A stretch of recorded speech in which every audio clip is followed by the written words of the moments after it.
Boa tarde, moçada. É um prazer estar com vocês nessa tarde de sábado. Eu sou o professor Cláudio Márcio, professor de língua portuguesa, professor de linguagens.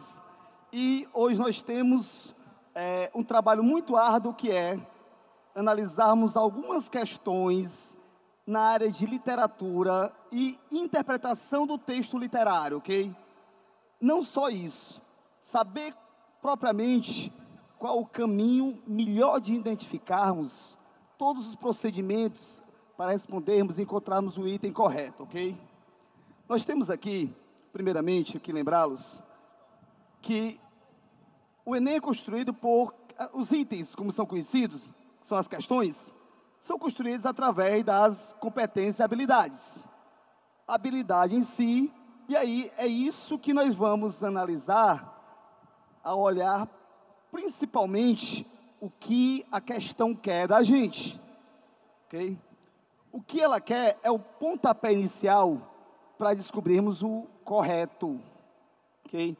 Por isso, cada questão eu marquei a habilidade e as habilidades estão aqui. Eu não vou diretamente colocar as habilidades e analisarmos. Nós vamos analisar através das questões. E eu vou voltar para a habilidade sempre. Por exemplo, eu tenho aqui questões da habilidade 16, que remete uma das mais aprofundadas da questão do texto literário, certo? Uma das mais usuais e também considerada talvez as mais complexas. Eu tenho a habilidade 13 que faz sobre arte, porque tem uma questão que é uma canção, ok? Certo? Uma canção. Eu tenho a habilidade 1, que aí remete a diversos gêneros textuais, entre eles o texto literário. Tirinha, charge, o que for de texto. E a habilidade 4, que remete a uma crítica, que vem construída por meio do texto. Depois eu tenho a habilidade 22, que eu vou fazer textos comparativos, e a gente vai ver. E a habilidade 20, que remete à questão do patrimônio linguístico no nosso meio cultural, ok? Vamos lá. Pegando de cara um texto que é do barroco brasileiro. Muita gente diz assim, Deus me livre de estudar novamente o barroco, ok? Não é isso? A galera tem, às vezes, uma distância, assim. Mas, vamos lá, de maneira mais leve, entender um texto e, propriamente, um contexto de uma época, ok? Quando se passa, lá no século XVI, século XVII, no Brasil propriamente, o barroco literário, nós temos um poeta chamado Gregório de Matos, lembram dele? Chamado Boca do Inferno. Inspirado nas ideias do barroco europeu, ele traz textos como este aqui, que traz um título chamado A Jesus Cristo Nosso Senhor, ok? O texto é direcionado a Cristo. Cristo é o seu interlocutor. Do mesmo jeito, quando nós estamos numa oração, quando nós estamos rezando, não é isso? A gente está se comunicando com Cristo. Ele é o nosso interlocutor, geralmente, não é isso? Ok? Esse tipo de texto remete à literatura chamada literatura sacra ou religiosa, ok? Um texto religioso, como oração, traz certos procedimentos para a sua construção. E aí é que entra o conhecimento literário daquele momento chamado arte barroca, em que eu tenho que analisar o detalhe que a questão quer através de um texto, ok? O texto diz assim, que está aí para vocês não têm esse material, não é isso? Mas está visível aqui, não está? Está visível, beleza? Pessoal aí atrás, dá para ver? O texto diz, pequei, Senhor, mas não porque hei pecado. Da vossa alta clemência me despido, porque quanto mais tenho delinquido, vos tenho a perdoar mais empenhado. Se basta vos irá tanto pecado, e abrandar-vos sobejo só gemido, que a mesma culpa que vos ha ofendido, vos tem para o perdão lisonjeado. Se ovelha perdida e já cobrada, glória tal e prazer tão repentino, vos deu, como afirmar na sacra história, eu sou, Senhor, a ovelha desgarrada, cobrai-a, Mas não queirais, pastor divino, perder na vossa ovelha a vossa glória. Ok? Vamos lá analisar o texto detalhadamente. Por quê? Primeiro texto começa, ele se diz, pequei. O eu lírico, ou conhecido como sujeito lírico, ou eu poético, ou sujeito poético, ok? Que é o emissor da mensagem.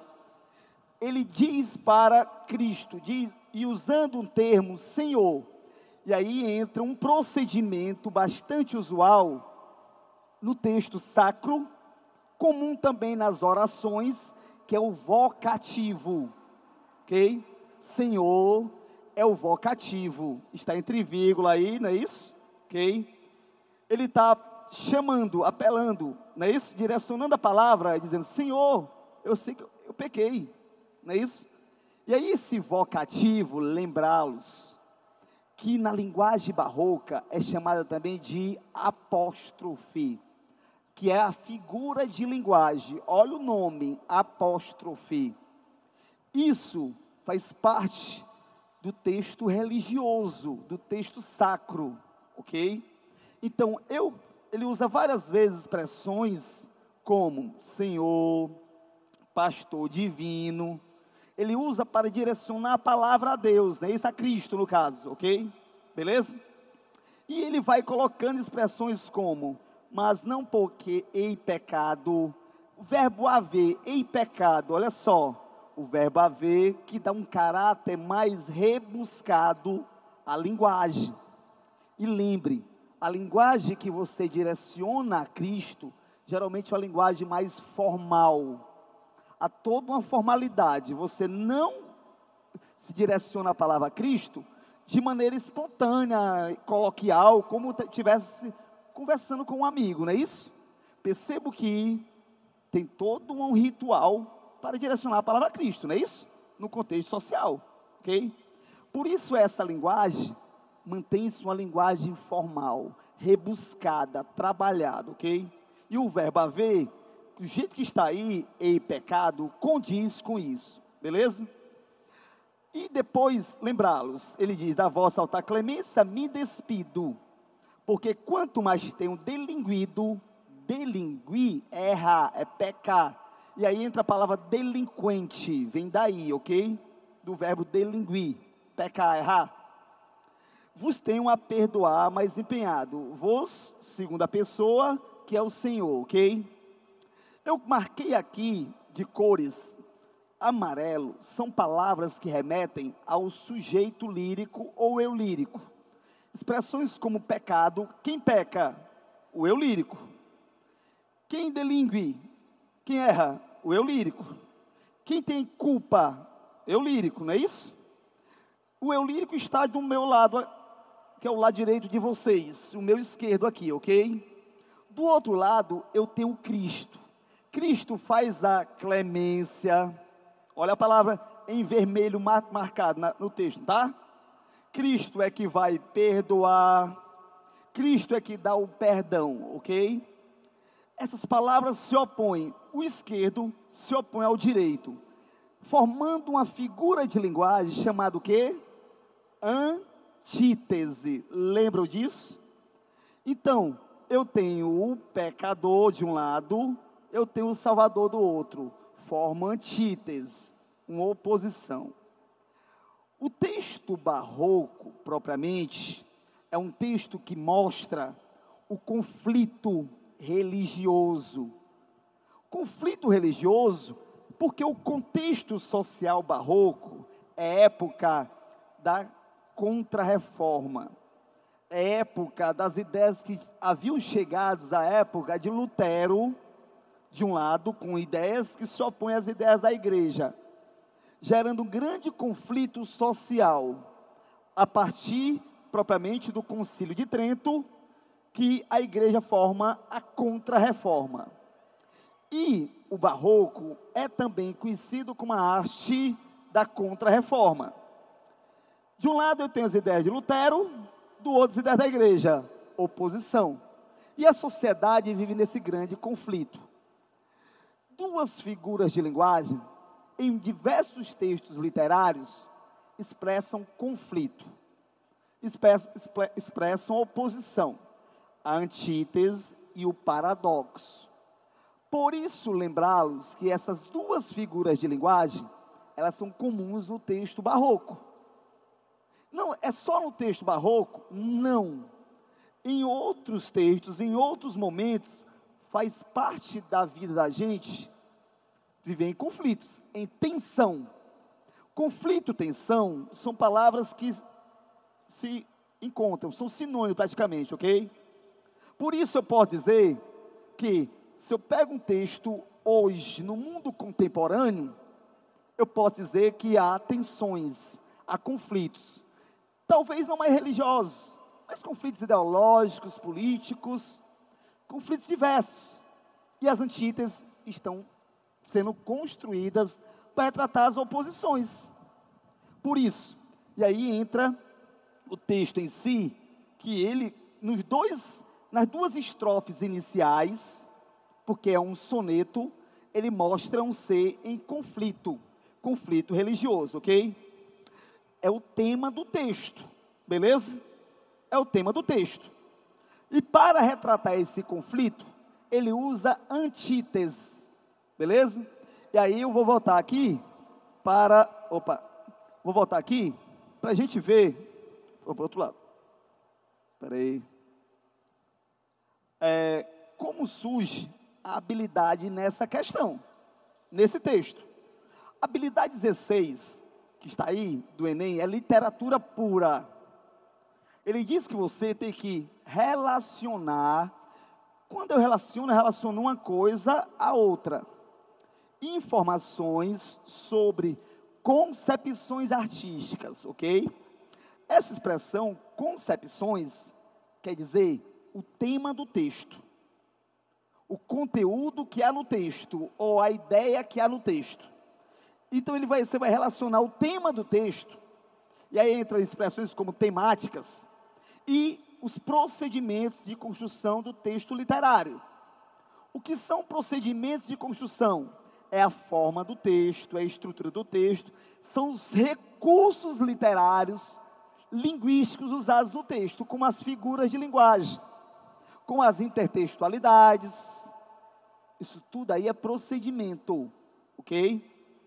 Então, eu tenho de um lado o tema, que é o conflito espiritual, o conflito religioso, que é a concepção. Do outro lado, aparece ao mesmo tempo a antítese, que é o procedimento usado para mostrar o conflito. Isso tudo se une, ok? Vamos lá. Essa habilidade, eu tenho que sempre atentar para uma coisa. O tema, eu posso perguntar só sobre o tema, e posso perguntar apenas sobre o procedimento usado no texto literário. Mas, ao mesmo tempo, às vezes pergunta-se os dois, que torna-se mais complexo. Mas veja, por exemplo, se eu pego um texto romântico, do José de Alencar, eu pego ali, qual o tema? Aí vem aquele tema muito clássico, a idealização da mulher, a idealização do índio, a idealização do herói, a idealização da natureza, a idealização da escrava, como a escrava Isaura, lá da obra do Bernardo Guimarães. Diversos conceitos do romantismo é a idealização. Mas quais são os procedimentos usados pelos românticos para idealizar um ser? A metáfora, a comparação. Por isso, ao ler o começo de Iracema, ela sempre é comparada à natureza. A ema da velocidade, o cabelo preto como as asas da graúna, sempre como, ok? E aí o que eu quero que vocês percebam? O texto traz um tema, que é a concepção, mas para o tema ele usa procedimentos para isso, não é criado aleatoriamente. Vejam no Machado de Assis. Professor, mas o tema do Machado de Assis fala-se muito no desvio de caráter do Bentinho, do Brás Cubas, de outros personagens dos contos. Sim, exatamente. Mas qual é o procedimento que o Machado de Assis usa intencionalmente para mostrar o desvio de caráter desses personagens? Que é o psicológico dele, que é o ciúme do Bentinho, que é a possessividade dele, lá do Dom Casmurro, ele usa a ironia. A ironia é o procedimento usado para mostrar que aquele personagem, ele tem uma falha na personalidade, no caráter. Porque às vezes o Bentinho, ele age de maneira irônica perante a Capitu, perante o filho, que ele quase assassina, que possivelmente não é seu filho, não é isso? Ou é? Tem a dúvida, não é isso? Mas o desvio de caráter é grande, ok? Há várias passagens que você percebe isso em Dom Casmurro. Na primeira vez que ele vai visitar a Capitu, que ela está penteando o cabelo, que ele olha para o espelhinho dela, ele é de uma família rica, e ela não. Ele olha e debocha da pobreza, dizendo mais ou menos assim: espelhinho ordinário, de pataca, comprado a um mascate italiano, perdoai a barateza. Ele ironiza a pobreza dela. Isso aí é desvio de caráter. Isso aí é analisar psicologicamente aquele personagem do Machado de Assis. E aí eu tenho o tema e tenho um procedimento que é a ironia. Ele ironiza a pessoa. Gente, era uma menina que estava praticamente sendo sua namorada. E ele ironiza a pobreza dela, cara. E aí você tem diversos outros textos. Em cada momento literário, eu tenho um tema e tenho procedimentos para aquele tema, ok? Isso é habilidade 16, ok? Professor, mas na questão não tem habilidade. Exatamente, não tem. Na prova oficial não tem. Mas eu tenho que deduzir essa ideia em todo um texto, ok? Por isso, aqui, para a gente, a questão do Gregório de Matos, as duas primeiras estrofes falam sobre esse conflito e usa antíteses como procedimento. Nas duas últimas estrofes, ele diz: se uma ovelha perdida e já cobrada, glória tal e prazer tão repentino, vos deu, como afirmar na sacra história. A história sacra é história bíblica, ok? E aí ele remete à questão da ovelha. Aí vem outro, na última estrofe, ele cria uma metáfora. Eu sou, Senhor, a ovelha desgarrada. E aí vem outro procedimento usado biblicamente, que é a referência bíblica, que é a intertextualidade da ovelha desgarrada, que remete à história do filho pródigo, não é isso? Daquele que saiu de casa, pecou, gastou toda a fortuna que recebeu da herança, retornou pedindo perdão ao pai, não é isso? O pai fez uma grande festa, o acolheu, ok? Por que o eu lírico está dizendo isso? Porque ele está se colocando como esse pecador, que saiu para a casa do pai, e aí entra todo o contexto histórico. Ele está fazendo referência àqueles que saíram da igreja, seguiram as ideias de Lutero naquela época, e agora estão arrependidos. Naquela época se arrepende, e aí ele vai para quê? Ele quer voltar para a casa do pai. E a referência é essa. Por isso, o barroco é a arte da contra-reforma. A contra-reforma é a oposição à reforma luterana.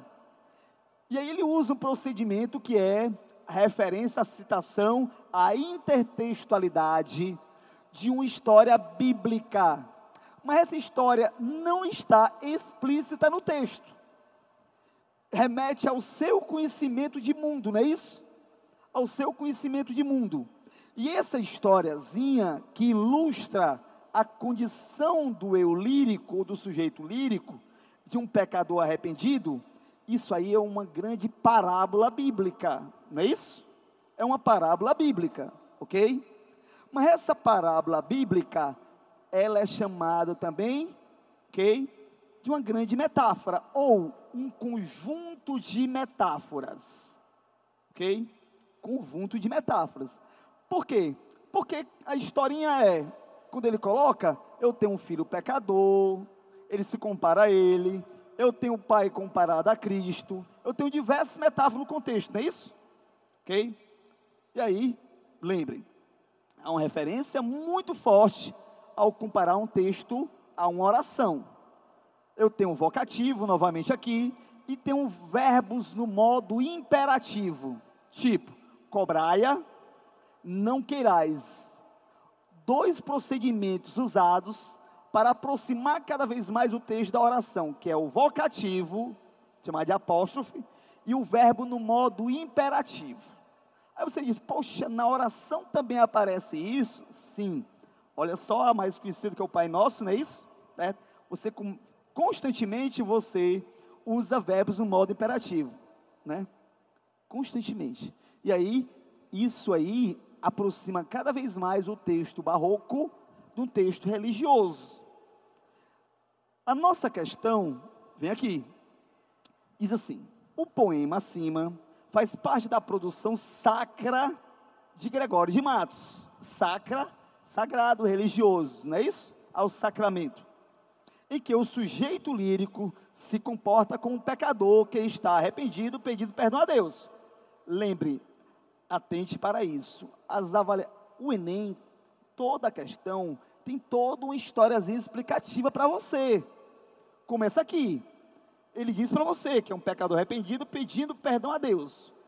Para explicitar essa concepção, que é o tema já citado, não é isso? Na questão, o tema do arrependimento, o poeta se apropria de certos procedimentos, como a polissemia, que amplia o sentido da palavra desgarrado.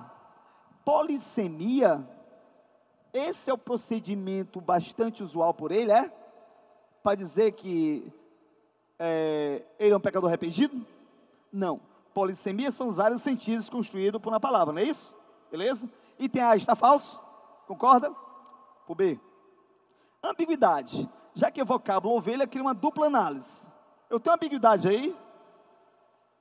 Também não. Ok? Ambiguidade não tem de jeito nenhum. Ambiguidade é aquela historinha que até caiu no Enem, que um senhor está sentado próximo a uma árvore, passa um rapaz e pergunta, esta estrada vai para São Paulo? Ele diz, rapaz, se ela for, vai fazer uma falta danada para a gente. Perguntar se a estrada vai para São Paulo cria uma ambiguidade, porque o verbo ir remete que ela vai sair dali e vai do lugar, não é isso? Isso é ambiguidade. Aqui não tem.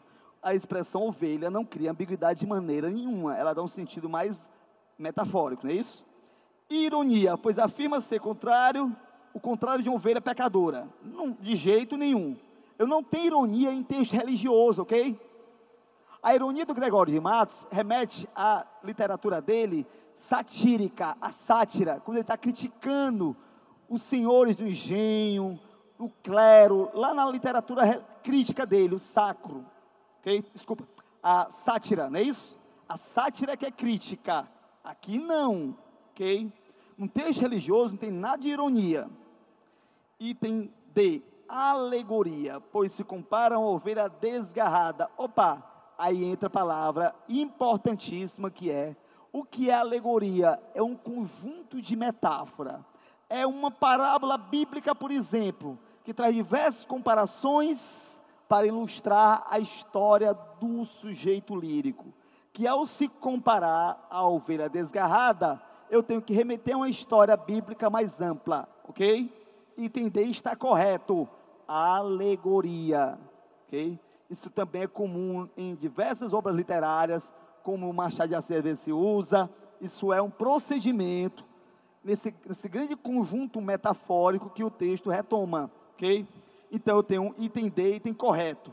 Item E, porque está falso? Metonímia, que direciona o pecador a um Deus Salvador. Eu não tenho metonímia aí, que a metonímia é uma substituição entre uma palavra que é uma relação de interdependência. Eu não tenho metonímia aqui, ok? A metonímia no Gregório de Matos, há textos que ele traz também metonímia, quando ele começa a falar das partes do corpo de Cristo, né?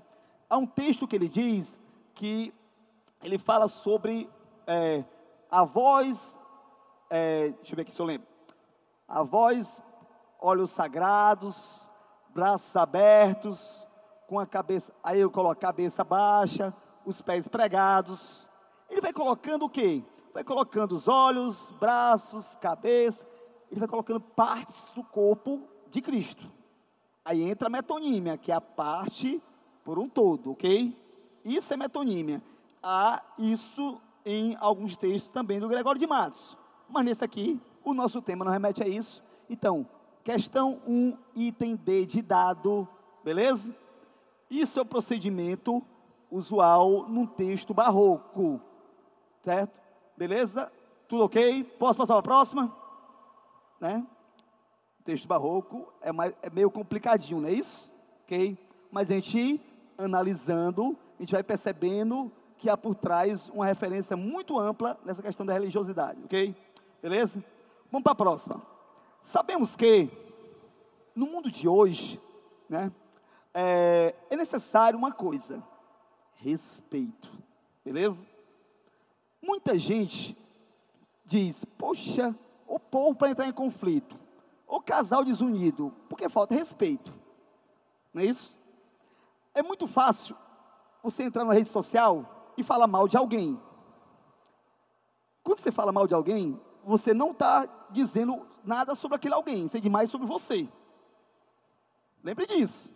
Então, diversas cantoras se reuniram, eu não trouxe o clipe, né, porque ia ser mais complicado, e a cantora Ana Canhas fez uma reunião de diversas cantoras, atrizes, e termina com a Elza Soares, nessa canção chamada Respeito, né, de uma expressão bem coloquial. Ela diz assim: você pensa que pode dizer o que quiser, respeita aí, eu sou mulher. Quando a palavra desacata, mata, dói. Fala toda errada, que nada constrói. Constrangimento em detrimento de todo discernimento, quando ela diz não. Mas eu estou vendo, eu estou sabendo, eu estou sacando o movimento. É covardia no momento, quando ele levanta a mão. Ela vai, ela vem. Meu corpo, minha lei. Estou por aí, mas não estou à toa. Respeita, respeita, respeita as minas. Diversão é um conceito diferente, onde todas as partes envolvidas consentem. O silêncio é um grito de socorro escondido. Pela alma, pelo corpo, pelo que nunca foi dito. Ninguém viu, ninguém vê, ninguém quer saber. A dor é sua, a culpa não é sua, mas ninguém vai te dizer. E o cinismo obtuso daquele cara confuso, mas eu vou esclarecer: abuso. Ela vai, ela vem, meu corpo, minha lei. Estou por aí, mas não estou à toa. Respeita, respeita as minas. Violência por todo mundo, a todo minuto, por todas nós. Por essa voz que só quer paz, por todo luto, nunca é demais. Desrespeitada, ignorada, assediada, explorada, mutilada, destratada, reprimida, explorada. Mas o luz não se apaga. Digo o que sinto, ninguém me cala. Ela vai, ela vem, meu corpo, minha lei. Estou por aí, mas não estou à toa. Respeita, respeita, respeita as minas. Conhecem? Música como essa não circula nas grandes mídias, não é isso? Ok? Beleza? Questão do respeito, não é isso? É necessário constantemente educarmos nossa sociedade, nossos filhos, para respeitar, ok? Respeitar irmã, parente, pessoas próximas, meninas da escola, pessoas mais idosas, quem for, ok? Uma sociedade de respeito é uma sociedade educada, ok? E aquela história que o pessoal diz, não, pedir a benção à avó, isso é antiquadro. Cara, se é antiquadro, eu sei que meus filhos pequenos fazem, ok? Eu sei que meus filhos pequenos pedem a avó, né? Ok? Como pede a mim, antes de dormir. E aí, o costume também a gente tem que fazer. É questão de respeito. E aí, do mesmo jeito que ao entrar no elevador do condomínio, eu peço para dar bom dia, ou para tarde, ou boa noite para quem está lá. Não é isso? É questão de costume. Se faz mal, se faz bem, não sei. Mas eu sei que é um costume. E esse costume de respeito diz tudo sobre a formação de uma sociedade, não é isso? Ok? E aí, que é só eu e meus 2 filhos, que eu não tenho mais esposa, que ela faleceu, eu preciso educar meus filhos para respeitar quem estiver ao redor de mim. ao redor deles, aonde estiverem, ok? Aonde estiverem. Isso faz parte de uma evolução de uma sociedade. Se é antiquado para alguns, é porque esses alguns talvez não respeitem os outros, não é isso? Ok? E a canção, ela fala muito sobre isso, ok? Ela fala essa questão do respeito à mulher. Gente, é necessário a gente olhar o mundo pelo prisma mais humano, não é isso? Aí remete à habilidade 13, ok? Eu vou lá para a habilidade primeiro, que só diz assim, ó. Analisar as diversas produções artísticas. Aí é uma canção. Pode ser uma pintura, pode ser uma escultura, ok? Pode ser um grafite. São diversas produções artísticas, ok? Ali eu tenho uma música, ou melhor, uma canção, beleza? Como meio de explicar diferentes culturas, padrões de beleza e preconceito. Opa, ali é o preconceito, não é isso? Beleza? E aí eu tenho uma sociedade do preconceito, do desrespeito. E aí eu tenho uma diversidade, né? A cultura de um povo que é educada pelo desrespeito, ok? Eu preciso lembrá-los que no mundo de hoje a gente tem que ser mais empático, a gente tem que ser mais afetivo. Poxa, mas isso aí é antiquado. Não, cara, isso é o mundo em que você precisa estar. Se o mundo não está assim, é como diz a música da Legião Urbana, se o mundo é mesmo parecido com o que vejo, prefiro acreditar no mundo do meu jeito. Ok? Isso aí é de 1989, viveu 30 anos o disco 4, As Quatro Estações. Certo? Beleza? Chama-se 1965, Duas Tribos. Viu? Se o mundo é mesmo parecido com o que vejo, prefiro acreditar no mundo do meu jeito. Né? Não é que no seu passado viu violência às vezes em casa, pessoas próximas, que você tem que fazer, não é isso? A gente tem que analisar o que somos hoje, não o que foi no passado, né? Acabar um pouquinho dessa história de desrespeito no ser humano, desrespeito à mulher, desrespeito a todas as diversidades, não é isso? A todos, ok?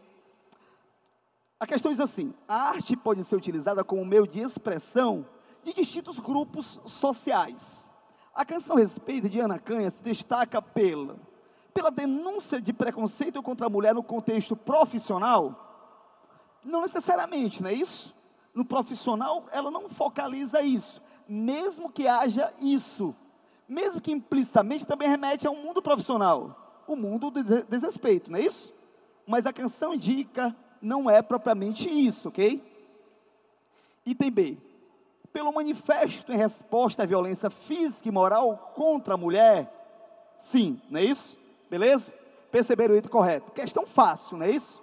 Questão fácil.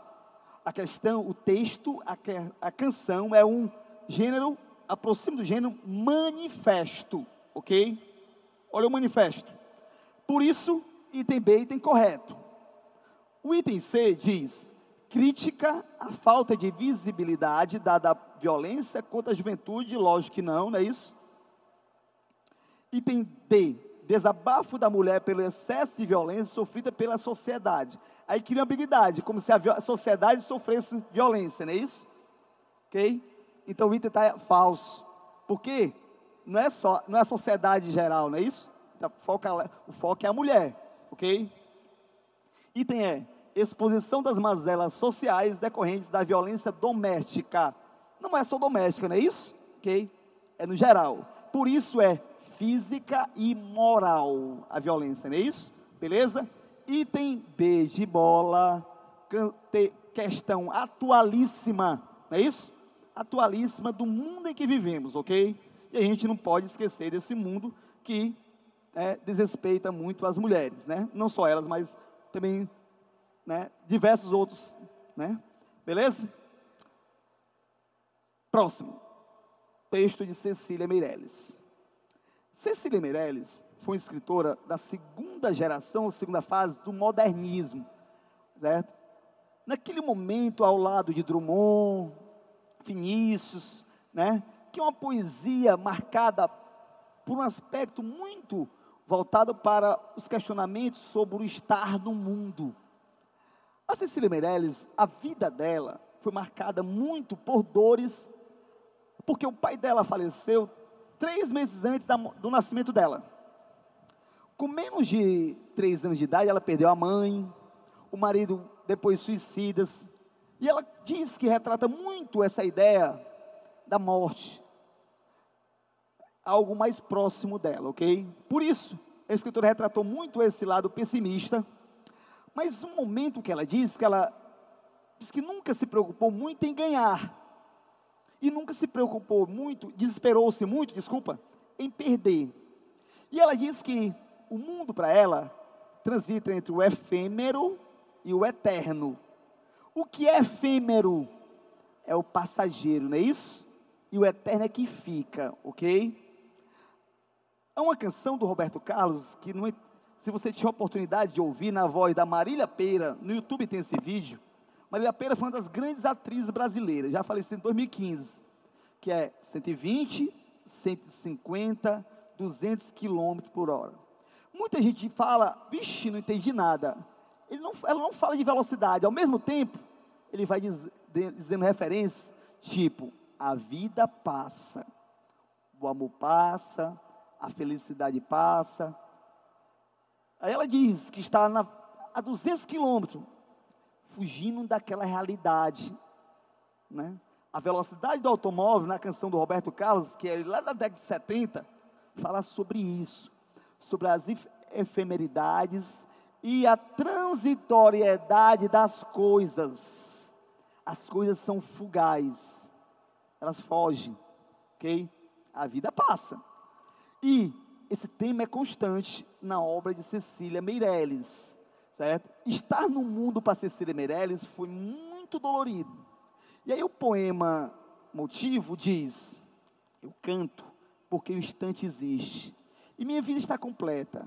Não sou alegre, nem sou triste, sou poeta. Irmão das coisas fugídias é o que foge. Não sinto gozo nem tormento, atravesso noites e dias no vento. Se desmorono ou se edifico, se permaneço ou me desfaço, não sei. Não sei se fico ou passo. Sei que canto, e a canção é tudo. Tem sangue eterno, a asa ritmada. E um dia sei que estarei mudo, mais nada. Não é isso? Percebo que o texto ela não sabe se é uma coisa ou se outra, porque vive nesse mundo de tensão, do estar no mundo para ela é conflituoso, por isso a antítese, paradoxo, ok? E a questão remete à habilidade 1, aqui é um poema, certo? A habilidade 1 diz para você, a habilidade 1 pega diversos textos e diz assim, que você tem que identificar as diferentes linguagens. Professor, mas diferentes linguagens, o que é isso? Gente, eu tenho linguagem publicitária, ok? A linguagem publicitária, ela quer te vender produto, o foco é você. Eu tenho linguagem artística, e aí a artística é algo mais, uma mensagem, remete à função poética de linguagem, é algo mais implícito. Está na literatura, está numa canção, está numa pintura. Eu tenho diversas linguagens. Eu tenho linguagem informativa, que é a jornalística, que ela só busca te informar. E eu tenho linguagem do entretenimento, ok? O entretenimento é uma obra literária, diversos outros, como a tirinha, uma charge, que tem lá humor. Então eu tenho diversas linguagens que circulam no meu mundo, ok? E aí cada um traz, ele diz, e seus recursos expressivos, o que é isso?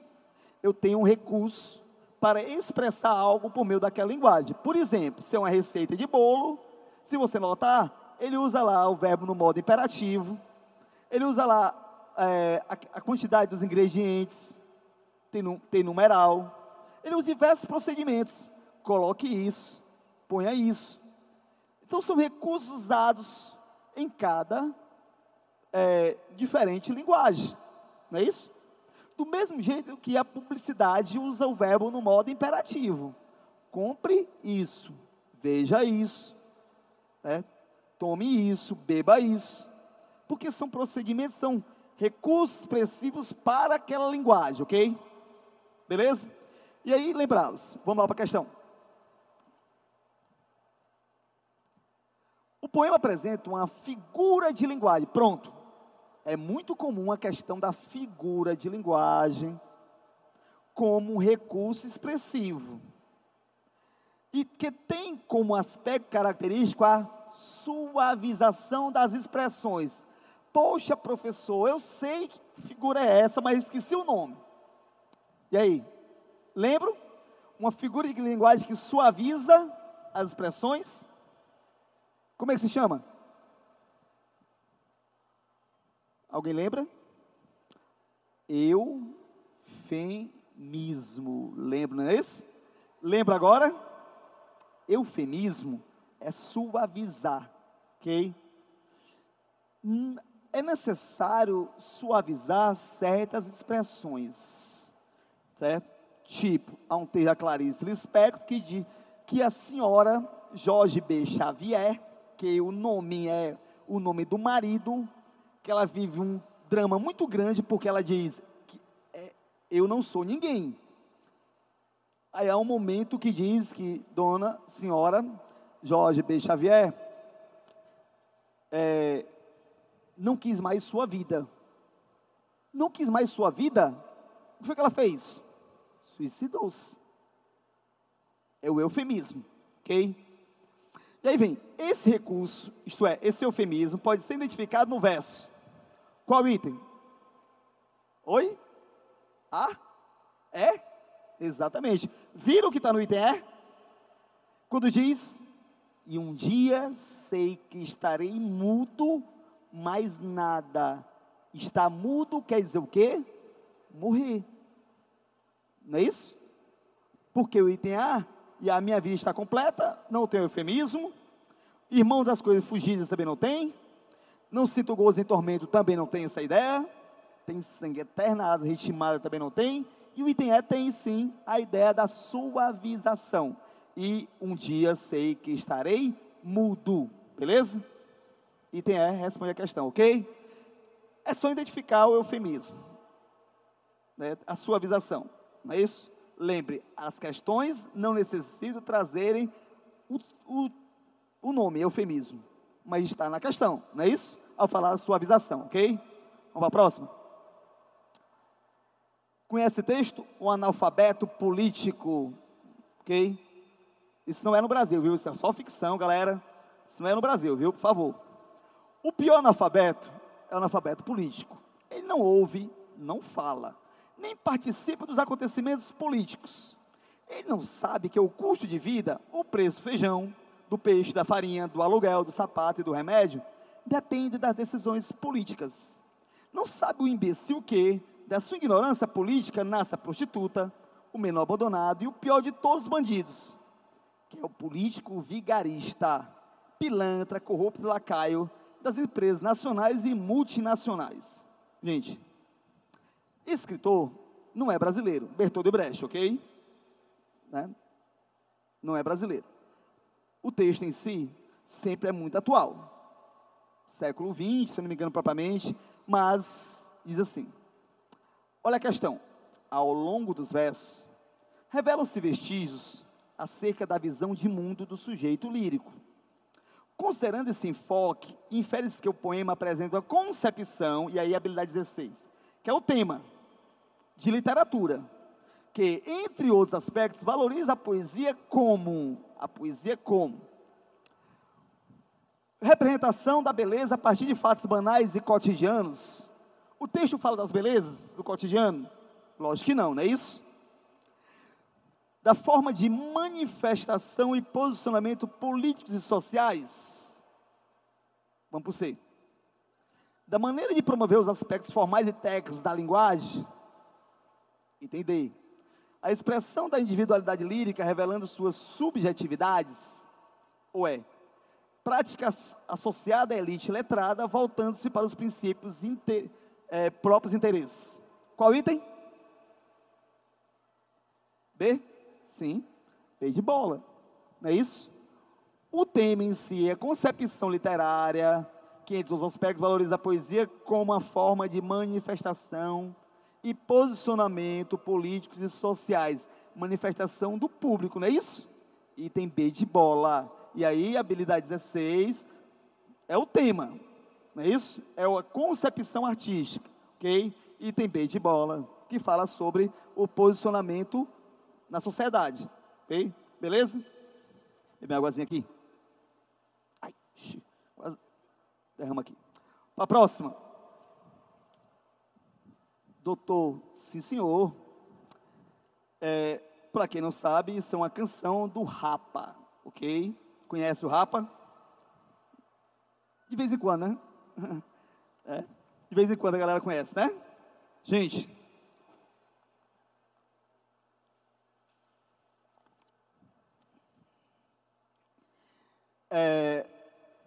na sociedade,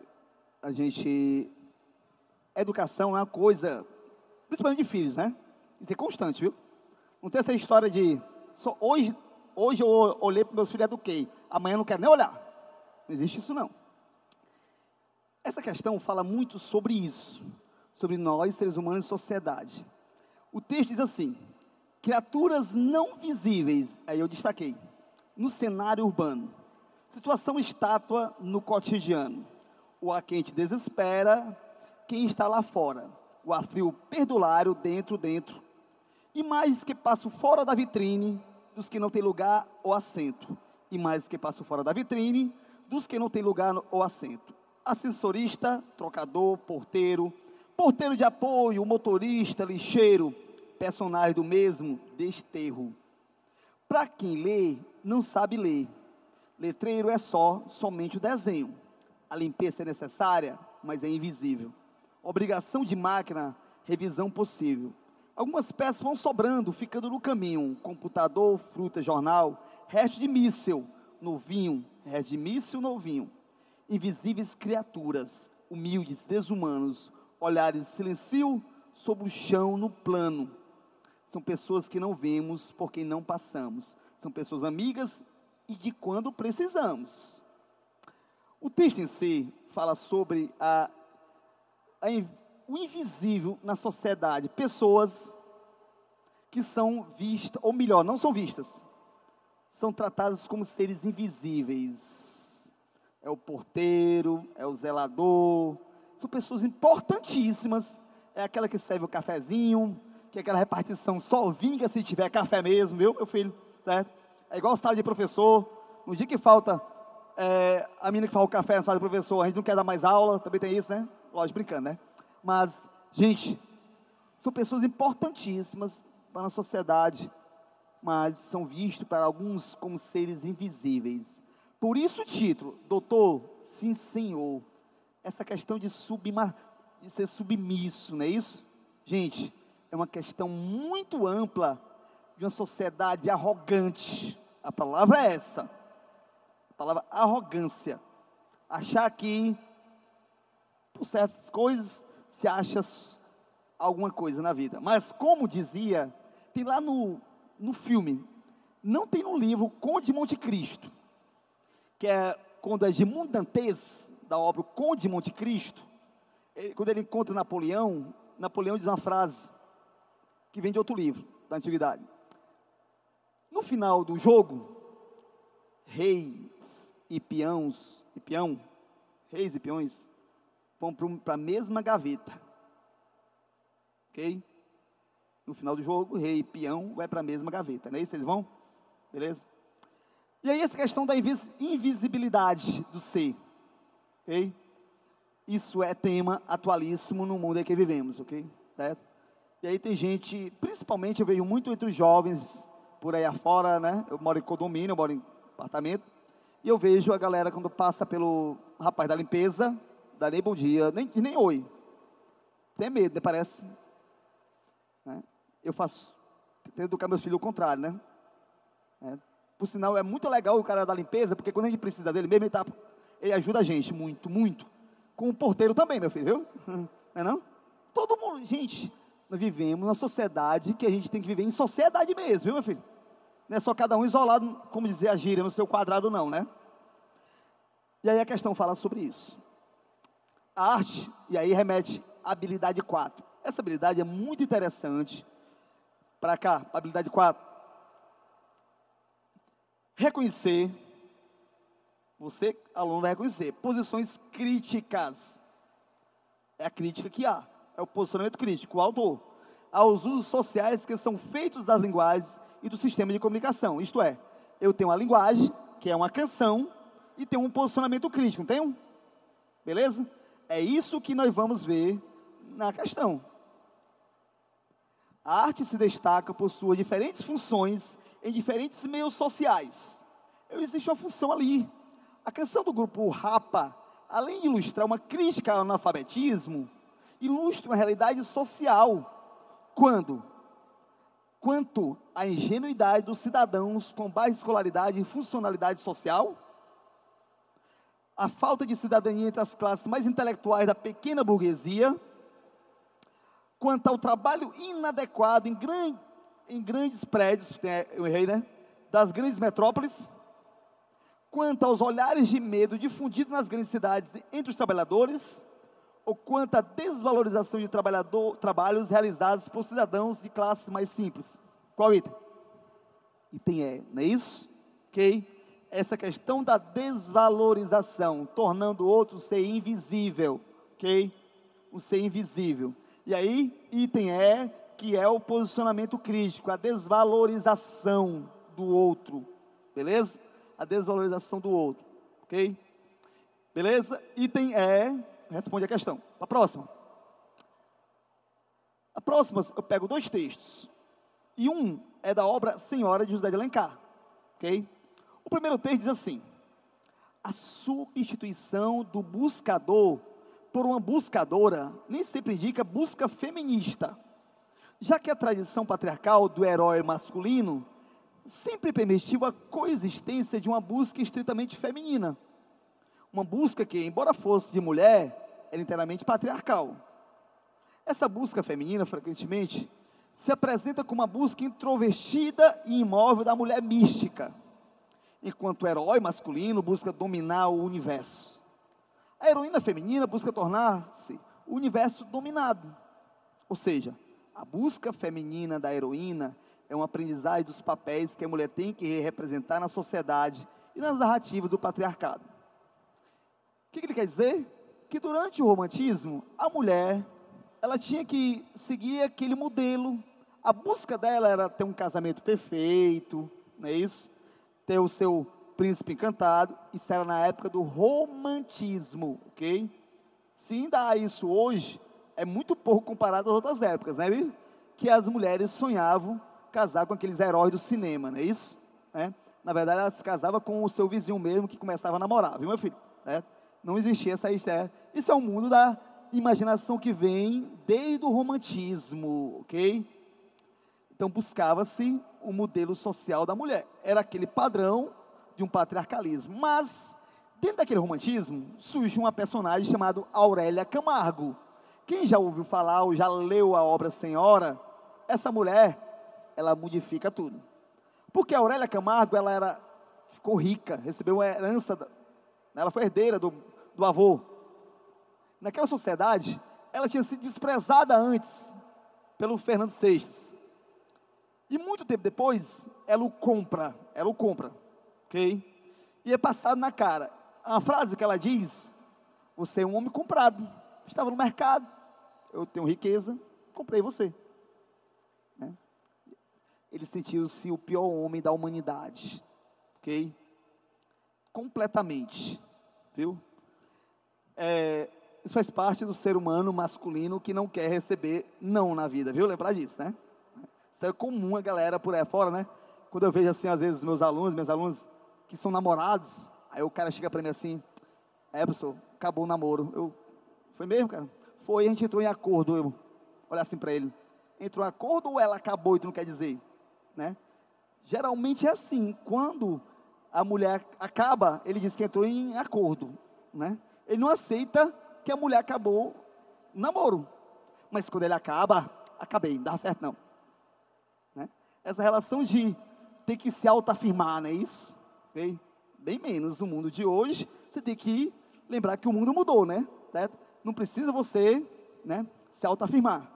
A galera vai para aquelas festas, tipo Vila Mix, aí chega no outro dia, segunda-feira na sala de aula e diz, aí professor, beijei uma, duas, três, e aí, só isso? Pronto, acabou a festa?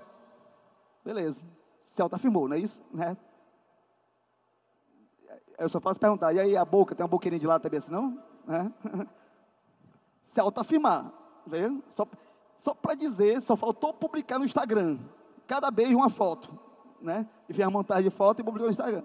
Não precisamos também se autoafirmar, às vezes, até uma idade mais avançada, o cara quer se autoafirmar, não é isso? Mas a Aurélia Camargo destrói tudo isso. Tomei a liberdade de incomodá-lo, meu tio, para falar-lhe do objeto mais importante para mim. Ah, muito importante? Repetiu o velho batendo a cabeça. De casamento, disse Aurélia com a maior frieza e serenidade. Não acha que já estou em idade de pensar nisso? Perguntou a moça. Certamente, 18 anos. Então está decidida? Tão decidida que lhe pedi esta conferência. Já sei. Deseja que eu aponte alguém, que eu lhe procure um noivo nas condições precisas. É difícil. Um sujeito, no caso de pretender uma moça como você, Aurélia. Enfim, a de você fazer a diligência. Não precisa, meu tio. Já o achei. É a minha vontade. O senhor não sabe o que ela vale, mas juro-lhe que para a levar a efeito, não se me dará de sacrificar a herança de meu avô. Não vale a pena ter tanto dinheiro, continuou Aurélia, se ele não servisse para casar-me a meu gosto, ainda que, para isto seja necessário gastar alguns miseráveis contos de réis. E pronto. Porque agora ela diz que escolheu, porque naquela época a mulher não tinha escolha. Era o pai, era o parente, era o avô, que determinava com quem ela deveria se casar. Ah, professor, mas todo mundo era assim? Não. A aristocracia, a burguesia da época, ok? Certo? Hoje é bem diferente, não tão grande assim. O pai só não faz escolher, mas ele planeja também aquela jovem se encontrar com um filho do amigo dele para dividir, misturar aquela herança toda, aquela riqueza toda, né, meu filho? Certo? Diferente de mim, que casei, pobre casa com pobre mesmo, não é isso? Essa história de casar com rico, isso é ficção, né? Isso é coisa de filme de Hollywood, certo? Comédia romântica, né? Certo? Isso é comédia romântica. Olha a questão. O texto 1 trata da diferença entre as buscas masculinas e femininas para encontrar o companheiro em textos literários.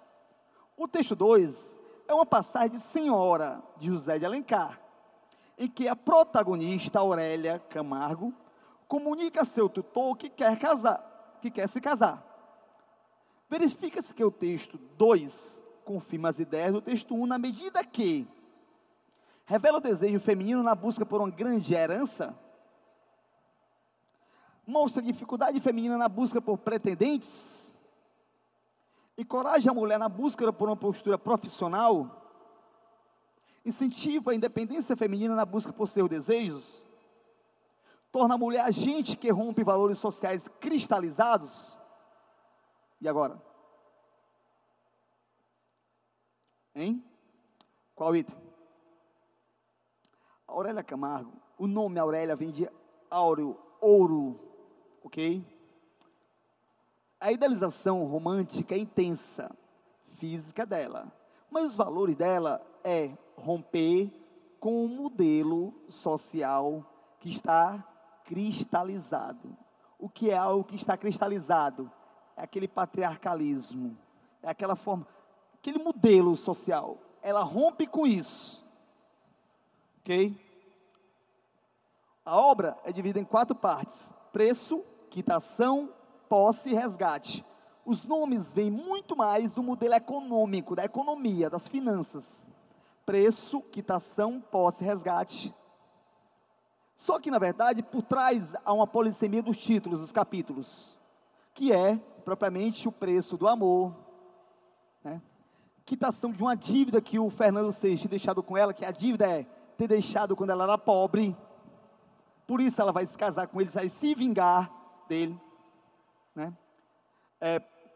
é a quitação. Posse é a posse que ela exerce sobre ele durante o casamento.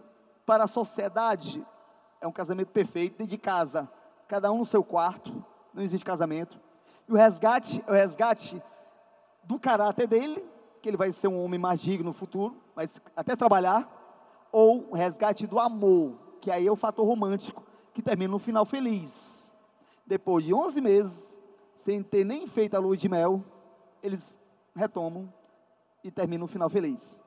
Ok? Há propriamente toda uma mudança de paradigma da mulher. Por isso o item é o item correto.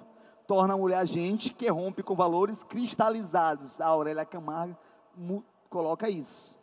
Ok? Não é fácil fazer isso. Isso é uma obra do século XIX. Beleza? Para a próxima? Seus olhos. Aí entra um texto romântico. Ok? Olhe a perspectiva romântica, né, do Gonçalves Dias, ao falar, né, dos olhos. Seus olhos tão negros, tão belos, tão puros, de vivo luzir, estrelas incertas que as águas dormentes do mar vão ferir. Seus olhos tão negros, tão belos, tão puros, tão meiga expressão, mais doce que a brisa, mais doce que o nauta, de noite cantando, mais doce que a flauta, quebrando a solidão. Seus olhos tão negros, tão belos, tão puros, de vivo luzir. São meigos, infantes, gentis, engraçados, brincando a sorrir. E aí os olhos, como uma grande relação metonímica de uma beleza fundamental, não é isso? Ok? E aí lembre, fala da cor dos olhos, não é isso? Do brilho dos olhos. Tudo isso é uma visão puramente romântica, ok? É uma visão puramente romântica, ok? Reverência à pessoa amada recorre no plano formal, é na forma do texto. Principalmente ao uso da metonímia, ok? E aí eu tenho a forma, quando ele diz plano formal, é o procedimento usado, que está lá na habilidade 16, procedimento usado. É a forma do texto. A forma do texto é sempre focalizada nos olhos da amada. E usa a metonímia para representar a mulher como pura, pela reverência ao brilho do olhar feminino, pela aproximação entre a mulher e a criança, pela comparação dos olhos com a água do mar, ou pela apresentação dos olhos substituindo a pessoa. Qual item? Qual item? É, exatamente, aí, metonímia, a parte, os olhos por um todo. A beleza da mulher não é só nos olhos, mas ele usa os olhos para tratar como um todo, não é isso? Isso é, propriamente, a metonímia no texto romântico, ok? Que usa a metonímia para idealizar a figura feminina, ok? Por meio dos olhos, beleza? E tem responde a questão, não é isso? Vamos seguir? E aí, vamos lá. Vai dar tempo. Outro fragmento romântico do Gonçalves, aqui o Gonçalves de Magalhães. Eu tenho, na primeira fase do romantismo, a primeira geração, na poesia, dois Gonçalves. O Gonçalves Dias, que é do texto anterior, e o Gonçalves de Magalhães, que faz a primeira obra romântica, denominada Suspiros Poéticos e Saudades, de 1836. Ok? Aqui é um fragmento dele. Aqui é o início propriamente dessa obra, né? Que ele diz assim: quanto à forma, isto é, a construção, por assim dizer, material das estrofes e de cada cântico em particular. Nenhuma ordem seguimos, exprimimos as ideias como elas se apresentaram, para não destruir o assento da inspiração. Então perceba, no romantismo tem o que predomina é a inspiração. Além de que a igualdade dos versos, a regularidade das rimas e a simetria das instâncias produz uma tal monotonia que dão certa feição de concertado artifício que jamais podem agradar. Ora, não se compõe uma orquestra só com sons doces e flautados.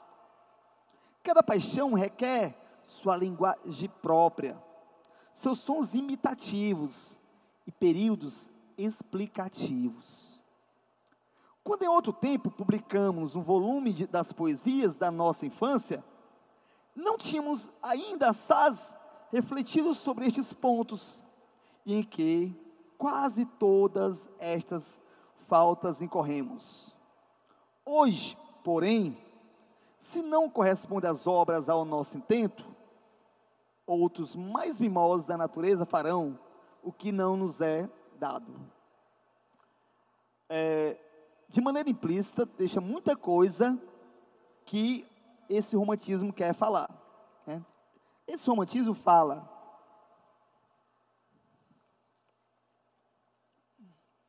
que necessita inspiração. A poesia romântica é inspiração. Diferente do que vinha antes da arte neoclássica, que era o arcadismo, que usava forma, o soneto, por mais que os românticos também vão usar às vezes, mas em primeiro plano da inspiração, depois das formas, ok?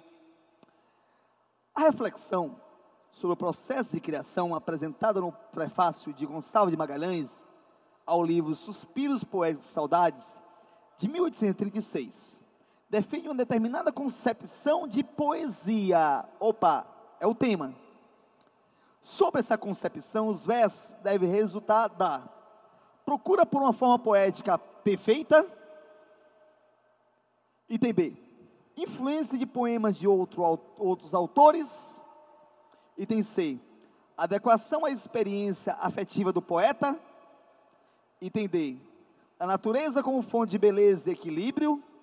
Item E, a transformação do papel atribuído ao poeta. Ok? Vamos lá. Quando ele diz, lá no texto, para cá. Quando ele diz, além da igualdade, está na fim da terceira linha, né? Ou melhor, desculpa, na segunda, fim da segunda linha. Exprimindo as ideias como elas se apresentaram, para não destruir o acento da inspiração. Ok? Além de que a igualdade dos versos, a regularidade das rimas, a simetria das instâncias produzem uma tal monotonia e dão certa feição de concertado artifício que jamais pode agradar. Então a forma perfeita, organizada, não vai agradar. Para o romântico, necessita inspiração. Inspiração é o sentimento. De quem? Do poeta. Para os românticos, ele tem que sentir na pele e transformar isso em poesia. Não é à toa que os ultra-românticos sentiram na pele o drama de estar com a doença incurável, que era a tuberculose, que formou-se a geração do mal do século, e transcreveram isso na poesia. Ok? E aí, isso é muito comum, né? Se você pegar, por exemplo, na música mundo afora, né? Você pegar, por exemplo, as músicas do Queen, essa aqui que inicia o filme, né?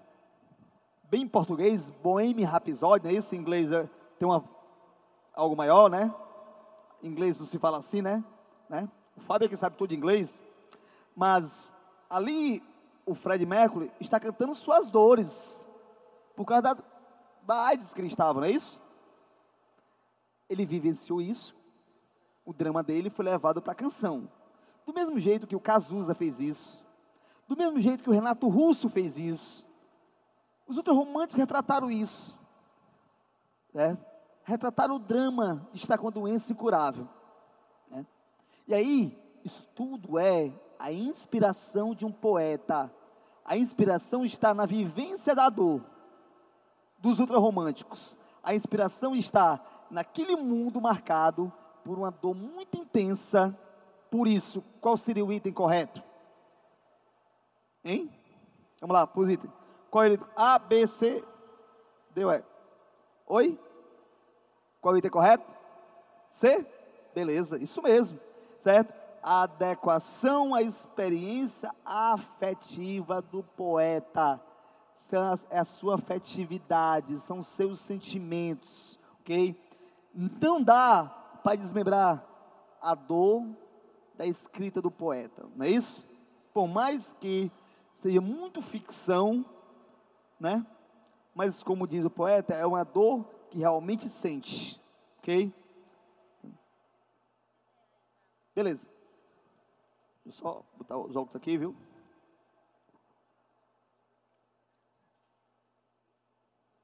Gente, chamar Maria Vitória dos Santos. Ela foi comprar lanche e não voltou. Alguém encontrou ela está por aí? Então estou chamando ela aqui. Beleza? Bora para a 9ª questão? Nós temos 10, viu? Rapidinho está passando, é isso? Vai dar tempo, até 4 horas, é isso? Tem mais 10 minutos para a gente concluir essas questões. 7 de setembro, beleza? Olha o texto. Casimiro de Abreu foi poeta também do ultrarromantismo, da segunda geração do mal do século. Só que o Casimiro de Abreu, ele retratou também a pátria, retratou também a infância. Lembra aquele poema bastante conhecido? Ó, que saudade que eu tenho da aurora da minha vida, da minha infância querida, que os anos não trazem mais. Aquele poema é do Casimiro de Abreu, retrata a infância como perdida, né? É a fuga da realidade para a infância, ok? Num poema muito mais lírico do que propriamente aquele sofrimento mais intenso dos ultrarromânticos, como Álvares de Azevedo e outros, não é isso? Diz assim: foi um dia de glória, o povo altivo trocou, sorrindo as vozes de cativo, pelo cantar das festas. O leão indomável do deserto bramiu soberbo, dos grilhões libertos no meio da floresta. Lá no Ipiranga do Brasil, o Marte, enrolado nas dobras do estandarte, erguia o augusto porte. Cercada a fronte dos lauréus da glória, soltou o tremendo brado da vitória, independência ou morte. E aí lembrá-los, romantismo é paralelo à independência do Brasil. A independência, ela transita pela independência política, de 22, e pela independência cultural, que é o romantismo, ok? Rompendo os valores de uma época agregada ao modelo que vinha de Portugal ainda, ok? Vamos lá. É comum encontrar poemas românticos, como de Casimiro de Abreu, exaltando a pátria, pois foi este o período em que se consolidou no Brasil o sentimento de identidade nacional. O tema é esse, olha só, identidade nacional, e aí remete lá na habilidade 20, que vai dizer aqui, ó, vamos lá, faltou 22, esqueci, ó. A habilidade 20 diz que você tem que reconhecer a importância do patrimônio linguístico para a preservação da memória e da identidade nacional, ok? Patrimônio linguístico. A língua de uma época, ela é patrimônio, gente. Né? E esse patrimônio está na história de um país. Isso é a identidade de um povo. José de Alencar, sua linguagem é patrimônio linguístico. E aí ele diz: tal fenômeno permite entender a produção literária da época como, item A, documento histórico do cotidiano de heróis da vida pública e privada brasileira, como fonte que contribui para a preservação do patrimônio cultural e linguístico dos povos. Item C, como forma de reconstituir fatos do passado até então ignorados, resgatando sua importância. Item D, como meio de criticar o processo de independência que manteve no poder os mesmos agentes. Ou como recurso para contestar a história oficial e oferecer uma nova versão para fatos ligados à política. Qual item? Questão fácil, né? Item B de bola, não é isso? Gritaram aí, não é isso? É o B? Fonte que contribui para a preservação do patrimônio cultural e linguístico dos povos. Ok? Esse tipo de questão da habilidade 20 é o que torna-se mais fácil ainda, porque vai ser sempre nessa questão de preservar. Dizem que o brasileiro é um povo sem memória? Não, isso é lenda. O brasileiro é um povo que não é levado fielmente a uma educação de memória, é diferente, ok? Educou-se muito a literatura, eu fui educado numa época em decorava o nome da obra literária, e nada mais. Que o texto, a gente sabia, nem via texto, não é isso? Se você notar, cada questão é um texto, né? A galera fica pé da vida comigo quando eu vou logo dar aula no colégio, eu boto logo o texto no data show. Se não tiver um livro, data show. Daquele texto, meu filho, a lousa é riscada completamente, né? Cada comentário está lá uma setinha puxando, através do texto, que a gente comenta o momento literário. É isso que você tem que saber. É por meio do texto que você vai entender o que se quer. É por meio desse texto aqui, do Casimiro de Abreu, que você percebeu que ali é um patrimônio literário. Porque ele fala propriamente em palavras como Ipiranga, né? Gente, o Marte. Muita gente se olhar algumas pessoas no mundo afora aí, é achar que eu estou falando no planeta, não é isso? Mas não, está falando da bandeira, né? O Marte da bandeira, não é isso? Isso é patrimônio, gente, certo? A expressão independência ou morte, mais ainda, né? Ele fala desse povo altivo, os grilhões libertos, que são as prisões, as correntes da liberdade, não é isso? Ok? Isso é patrimônio, ok? Beleza? Então, questão 9, item B de bola. Beleza, tem só mais uma. São 10. Beleza, show de bola. Gente, vamos lá para cá. A flor do maracujá, né? Olha aí. A literatura também, ela passa por uma referência muito ampla, que é aquela linguagem simples, lúdica. O que é a linguagem lúdica? Quando se dá adulto, aí fica aquelas crianças que estão ali dançando aquelas músicas do tipo Galinha Pintadinha, né? Aquelas músicas infantil, a galera não está percebendo que aquela criança ali, ela está aprendendo muito, certo? Muito por quê? Se você fizer um repertório cultural da Galinha Pintadinha, tem um bocado de questões que são cantigas antigas, da infância, né? Se essa rua fosse minha, e aí por diante. Tudo isso aí tem a ver com uma referência muito forte no texto, que busca a sonoridade, o ritmo, certo? E ali trabalha também uma coisa, né? A questão corporal da criança, a coordenação motora, né? Um dia eu estava numa festa, né? Semana passada, com o meu filho mais novo, aí chamaram os pais para aquela brincadeira na frente. Lógico, adulto leva logo mico, não é isso? É mico total. Aí começa aquela, cabeça, ombro, joelho e pé. Meu filho, os pais, ninguém sabia aquela coordenação motora tão precisa. Sabia, né? Mas as crianças vão logo direitinho. Mas eu já tinha visto uma pessoa falando e reclamando disso. Oh, idiotice essa questão. Cara, dá pena. Porque ele acha que uma criança de 2 anos de idade, a coordenação motora dele, né? Na escola, aquela questão da musicalidade, ele vai desenvolvendo ali. Então ele vai com a mão para cá, ele aperta o joelho, vai lá, e aí ele vai constantemente se desenvolvendo. Porque desenvolvimento é coordenação motora, ludicidade, intelectualidade, tudo isso, linguagem. Linguagem, sim, é aquela do sapo, né? O sapo não lava o pé, não lava porque não quer pé, aí, né? Tudo isso aí tem a ver com a literatura de um povo, que ela não é feita só para adulto, ela vem também no mundo infantil, ok? Até o Vinícius de Moraes, que fala daquela casa, que não tinha nada, não é isso? Que todo mundo conhece, que às vezes quando eu estou falando Vinícius, com o menino do segundo, terceiro ano do ensino médio, quando eu coloco lá a música, todo mundo começa a cantar. Todo mundo começa a cantar por quê? Porque ela tem uma ludicidade muito grande, tem uma musicalidade. Isso tudo aí é formação identitária de um povo. Isso é identidade de um povo. Isso aí é informação da ludicidade. Então, ninguém educa uma criança com 5, 6, 7 anos lendo Machado de Assis. Mas com o tempo ele vai gostar também disso, ok? Mas é necessário também mostrar, certo?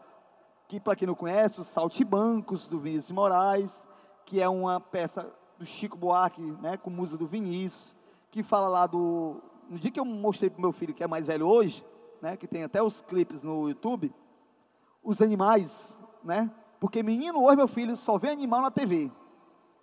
Não é isso? Quando vai para o interior, quando ele encontrar um animal, então ele vai para aquele... como é o nome? Que eu esqueci o nome. Em frente ao Ecoponte. Obrigado, ela. Também relevei lá. O Ecoponte, ele adora, não é isso? Adora. A gente tem medo de botar o menino no cavalo, mas quando eles vão é festa. Quem tem medo é a gente, o adulto.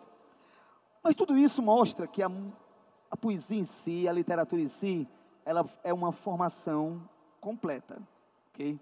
É uma formação de coordenação motora, de ludicidade, de musicalidade sonora, a coordenação linguística, a língua do povo está ali. Você aprende muito com isso. Esse poema, A Flor do Maracujá, que é do romântico Fagundes Varela, que é outro ultrarromântico, ele diz assim: pelas rosas, pelos lírios, pelas abelhas sinhar, pelas notas mais chorosas do canto do sabiá, pelo cálice de angústias da flor do maracujá, pelos jasmins, pelo goivo, pelo agreste manacá, pelas gotas do sereno nas folhas do gravatá, pelas coroas de espinhos da flor do maracujá. E esse ritmo, isso tem a ver com a identidade de um povo brasileiro, ok? Essa noção de identidade está no repente, está na poesia do Patativa, daqueles populares, certo? Está no João Cabral de Melo Neto, no Morte Vida Severino e outros, está na poesia.